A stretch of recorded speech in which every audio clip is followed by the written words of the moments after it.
Today is a tragic day for humanity, for the people of Iraq, for the people of the United States, and for the United Nations as an institution.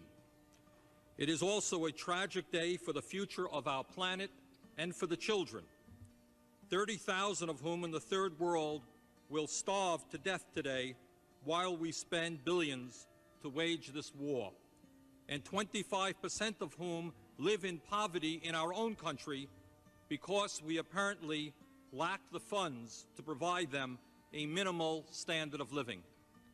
I fear very much that what we said yesterday is that war and the enormous destructive power of our armed forces is our preferred manner for dealing with the very complicated and terrible crises in the Middle East. I fear that someday we will regret that decision and that we are in fact laying the groundwork for more and more wars in that region in years to come. Mr. Speaker, it is incumbent upon us to do everything in our power now that the war has started to prevent unnecessary bloodshed and to support our troops in the most basic way by bringing them home alive and well. I urge my fellow members to ask the President to stop the bombing immediately and request that the Secretary General of the United Nations go to Iraq to begin immediate negotiations for the withdrawal of Iraq from Kuwait and the cessation of the war. Let us do everything in our power to stop unnecessary bloodshed. Thank you. This is a very difficult vote. This is probably the hardest decision I've ever had to make. Any vote that might lead to war should be hard, but I cast it with conviction. Mr. Speaker, in the brief time I have, let me give you 5 reasons why I'm opposed to giving the President a blank check to launch a unilateral invasion and occupation of Iraq, and why I will vote against this resolution. 1, I have not heard any estimates of how many young American men and women might die in such a war, or how many tens of thousands of women and children in Iraq might also be killed. As a caring nation, we should do everything we can to prevent the horrible suffering that a war will cause. War must be the last recourse in international relations, not the first. 2nd, I am deeply concerned about the precedent that a unilateral invasion of Iraq could establish in terms of international law and the role of the United Nations. If President Bush believes that the U.S. can go to war at any time against any nation, what moral or legal obligation could our government raise if another country chose to do the same thing? 3rd, the United States is now involved in a very difficult war against international terrorism, as we learned tragically on September 11th. We are opposed by Osama bin Laden and religious fanatics who are prepared to engage in a kind of warfare that we have never experienced before. I agree with Brent Scowcroft, Republican former National Security Advisor for President George Bush Sr., who stated, and I quote, "An attack on Iraq at this time would seriously jeopardize, if not destroy, the global counterterrorist campaign we have undertaken," end quote. 4th, at a time when this country has a $6 trillion national debt and a growing deficit, we should be clear that a war and a long-term American occupation of Iraq could be extremely expensive. 5th, I am concerned about the problems of so-called unintended consequences. Who will govern Iraq when Saddam Hussein is removed? And what role will the U.S. play in an ensuing civil war that could develop in that country? Will moderate governments in the region who have large Islamic fundamentalist populations be overthrown and replaced by extremists? Will the bloody conflict between Israel and the Palestinian Authority be exacerbated? And these are just a few of the questions that remain unanswered. If a unilateral American invasion of Iraq is not the best approach, what should we do? In my view, the U.S. must work with the United Nations to make certain, within clearly defined timelines, that the UN inspectors are allowed to do their jobs. These inspectors should undertake an unfettered search for Iraqi weapons of mass destruction and destroy them when found, pursuant to past UN resolutions. If Iraq resists inspection and elimination of stockpiled weapons, we should stand ready to assist the UN in forcing compliance. I thank the gentleman. I don't think it can be either or. Now, I voted for the Iraqi resolution, and it was a very difficult vote for me. Why don't you, it's great. Good.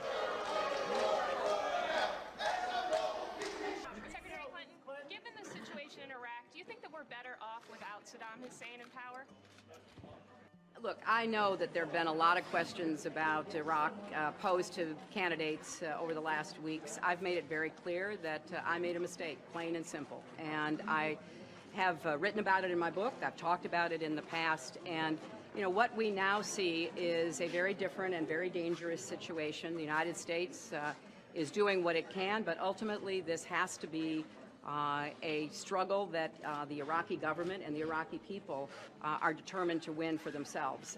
Let me ask you this about some domestic issues in New York State. This state's always the sort of the social beginnings of so much of this country. People come here, a lot of immigrants. The New York Times recently began posting the celebrations of gay unions. Not just straight people getting married, but gay people who want to announce their unions. Do you think New York State should recognize gay marriage? No. No. Okay. When you, let's talk about it. I believe that marriage is not just a bond, but a sacred bond between a man and a woman. I want someone who is qualified, and I feel like when you're talking about, if I look at all the other candidates, right, someone who is for rights across the board, equal rights for women, equal rights for every ethnicity, equal rights for everyone, it is the only person I can look at is you. Thank you. Thank you, Ellen. Well, you know. Is there any shocking doubt? The same people that would vote to cut defense $177 billion, the same ones that would put homos in the military, the same ones that would not fund BRAC, the same ones that would not clear up. No, I will not. Sit down, you socialist. Mr. Chairman. Mr. Chairman. The gentleman yield. The committee will the ludicrousy of this, even to appeal this. Order, and the gentleman will suspend. The gentleman from Vermont. I wonder if I could question the gentleman from California. I am rising in support of the amendment. The chair is in charge. The chair is speaking. The gentleman from Vermont has been recognized for a period of 5 minutes, and you may now proceed. I thank the chairman very much. I would like the opportunity, if the gentleman from California would respond, just to ask him a brief question, if I might.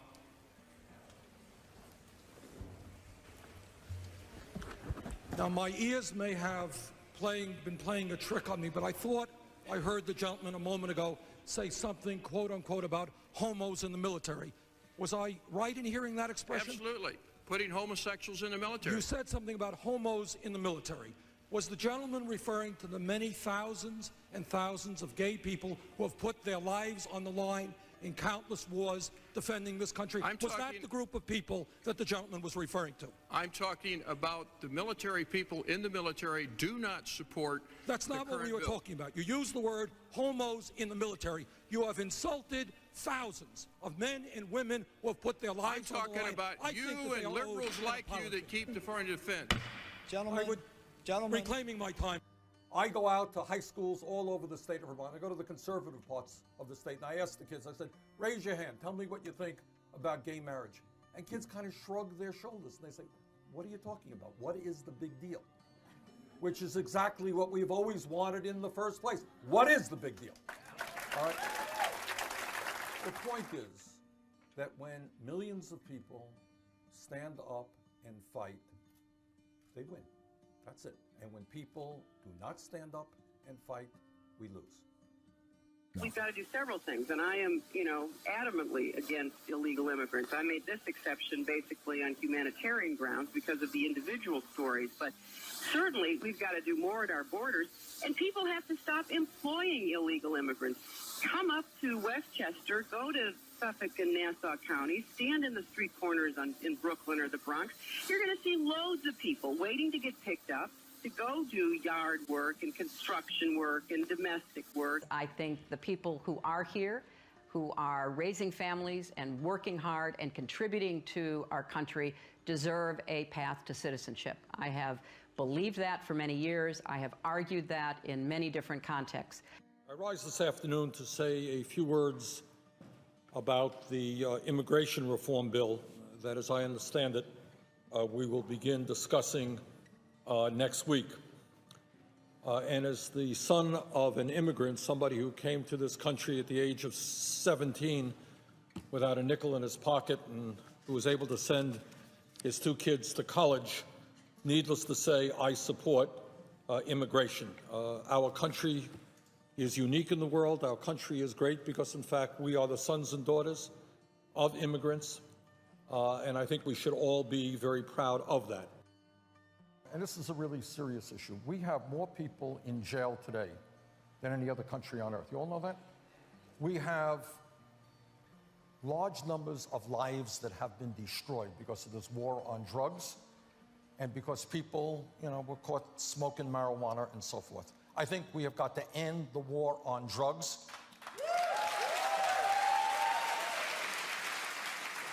And, looking at what's going on in Colorado and elsewhere, but I am not unfavorably disposed to moving toward the legalization of marijuana. Would you? It's been more than a year since you said that. Are you ready to take a position tonight? No.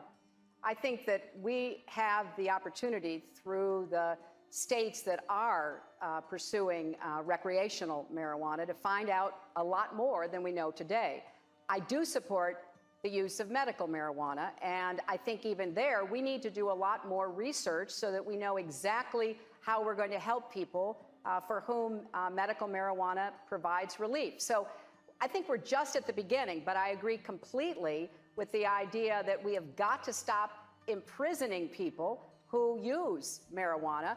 Therefore, we need more states, cities, and the federal government to begin to address this so that we don't have this terrible result that Senator Sanders was talking about, where we have a huge population in our prisons for nonviolent, low-level offenses that are primarily due to marijuana. Secretary Clinton, thank you. You tell a story that, to me, illustrates what has happened to our political system in regard to the middle class, in regard to democracy in the country as a whole, and it involves Hillary Clinton. I had written an op-ed about a piece of pending bankruptcy legislation. The credit card companies have been pushing to try to tighten the bankruptcy laws, sort of like locking the doors to the hospitals and then claiming nobody's sick in America. So they were trying to get the bankruptcy laws constricted, so that fewer families could get in. Why? Because you can make more money if those families don't go into bankruptcy, if you're a credit lender. Mrs. Clinton evidently saw... The First Lady. The First Lady. She was then First Lady. This is in the 1990s, late 1990s. Mrs. Clinton saw the piece, and I got a call from the White House. And they said Mrs. Clinton was going to be in town to give a speech in Boston, and would I come and meet with her? I said, sure. And so I put together all my files. I show up at the appointed place. After she's finished her speech, we're ushered into a tiny little room somewhere in the bowels of this hotel, and just the two of us. They close the door. Mrs. Clinton sits down. We have hamburgers and French fries. And you tutor her. And she says, tell me about bankruptcy. And I got to tell you, I never had a smarter student. Quick, right to the heart of it. I go over the law. It's a complex law. Went over the economics, showed her the graphs, showed her the charts, and she got it. Within 20 minutes, she could play where the rest of it would come. Well, then that will mean this part's happened. That will mean this has happened. I said, yes, that's right. And at the end of the conversation, Mrs. Clinton stood up. She said, let's get our picture taken, which we did. And she said, Professor Warren, we've got to stop that awful bill, referring to this bankruptcy bill that's sponsored by the credit card companies. And when Mrs. Clinton came back with a little better understanding of how it all worked, they reversed course, and they reversed course fast. And indeed, the proof is in the pudding. The last bill that came before President Clinton was that bankruptcy bill that was passed by the House and the Senate in 2000, and he vetoed it. And in her autobiography, Mrs. Clinton took credit for that veto, and she rightly should. She turned around a whole administration on the subject of bankruptcy. She got it. And then? One of the first bills that came up after she was Senator Clinton was the bankruptcy bill. This is a bill that's like a vampire. It will not die, right? There's a lot of money behind it. And the bill her husband had vetoed. Her husband had vetoed it very much at her urging. And? She voted in favor of it. Why? As Senator Clinton, the pressures are very different. It's a well-financed industry. A lot of people don't realize that the industry that gave the most money to Washington over the past few years was not the oil industry, it was not pharmaceuticals, it was consumer credit products. Those are the people, the credit card companies have been giving money, and they have influence. And Mrs. Clinton was one of them, as senator. Yeah. She has taken money from the groups, and more to the point, she worries about them as a constituency. So what does this mean, though, to these people, these millions of people out there whom the politicians cavort in front of as favoring the middle class and then are beholden to the powerful interests that undermine the middle class? What does it say about politics today? You know, this is the scary part about democracy today. We're talking again about the impact of money. The credit industry on this bankruptcy bill has spent tens of millions of dollars lobbying, and as their profits grow, they just throw more into lobbying for how they can get laws that will make it easier and easier and easier to drain money out of the pockets of middle-class families.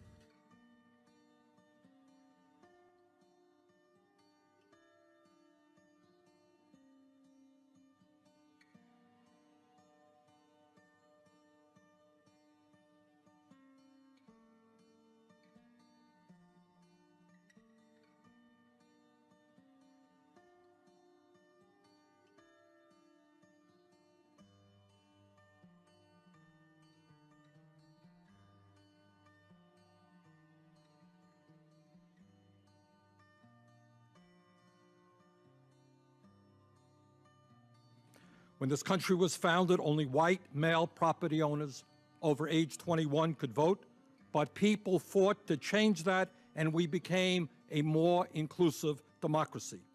After the Civil War, we amended the Constitution to allow non-white men to vote. We became a more inclusive democracy. In 1920, after years of struggle and against enormous opposition, we finally ratified the 19th Amendment guaranteeing women the right to vote. We became a more inclusive democracy.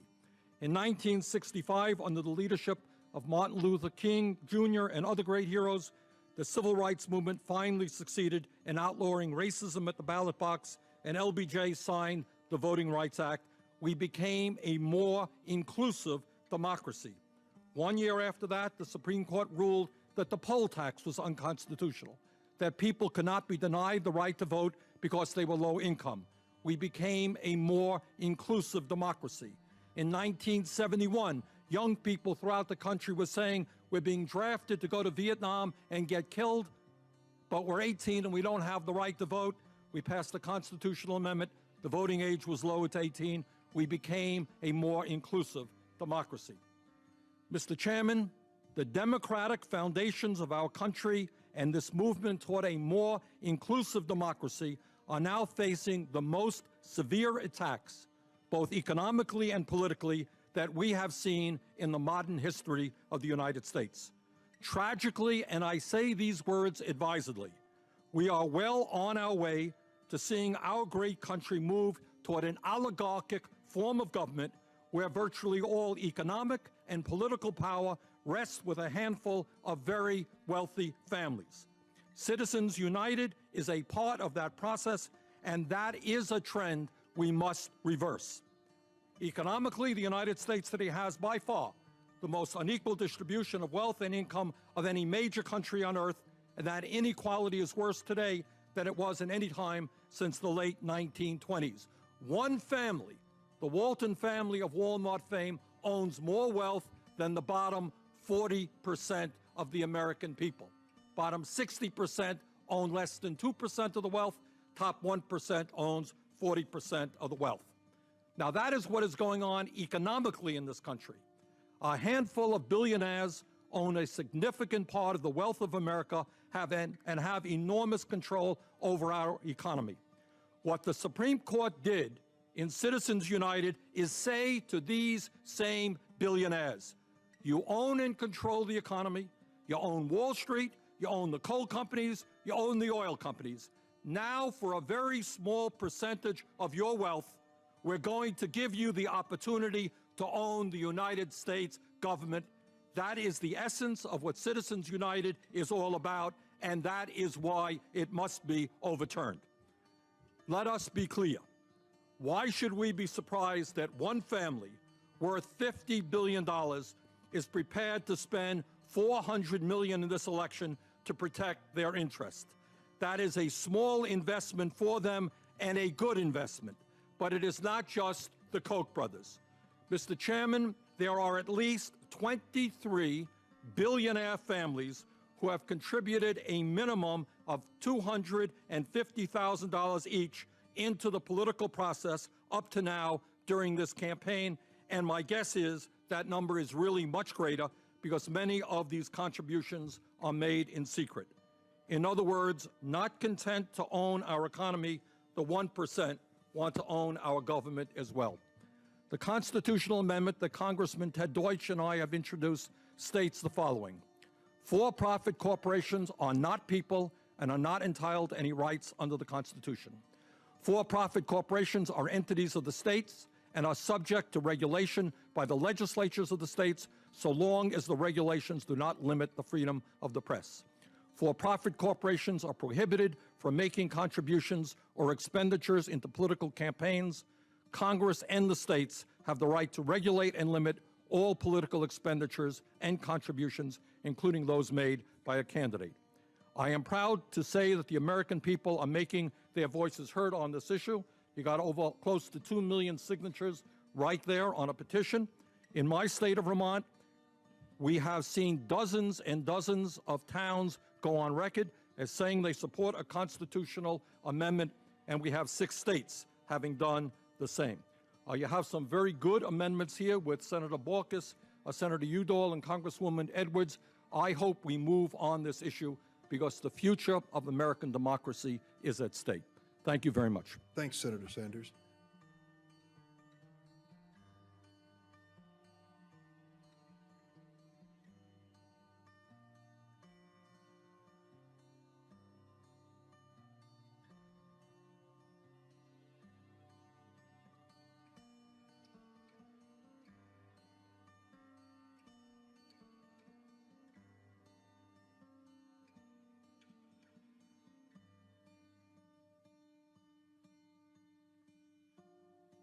Well, I think that the laws that were passed, again, post 9/11, gave very broad authority. And that authority was passed by the Congress, and it was endorsed by executives in 2 administrations, both Bush and...